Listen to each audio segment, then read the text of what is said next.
आज होती कोजागिरी आणि या कोजागिरीनिमित्त मी घरच्या घरीच दूध बनवलं होतं. कसं बघा, तर थोडे काजू घेतले, बदाम घेतले आणि याच्यामध्ये गरम पाणी घालून 15 मिनिटं बाजूला ठेवलं. थोडंसं घेतलं कोमट दूध, यामध्ये 2-3 खजूर घातले आणि हे देखील दूध 15 मिनिटं साईडला ठेवलं. खजुराचा वापर केल्यामुळे कशी आपल्याला इकडे साखर कमी लागेल. तर हे सर्व मिक्सरच्या भांड्यामध्ये घेतलं. यामध्ये मिरी घातली, जावित्री घातली, दालचिनीचा एक तुकडा घातला, वेलची घातल्या 2-3, जायफळची पूड घातली, बडीशेप घातली, सुंठ पावडर घातली आणि थोडीशी हळद घातली. हे सर्व आता बारीक वाटून घेतलं. 4 माणसांसाठी बघा मी इकडे अर्धा लिटर दूध घेतलं.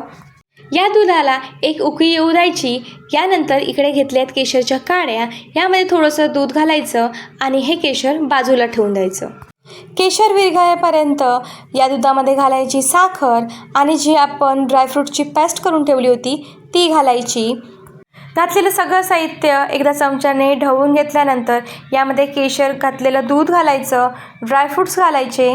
5-6 मिनटं बघा या दुधाला उकळी येऊ दिली ना की आपलं कोजागिरी स्पेशल मसाला दूध तयार आहे.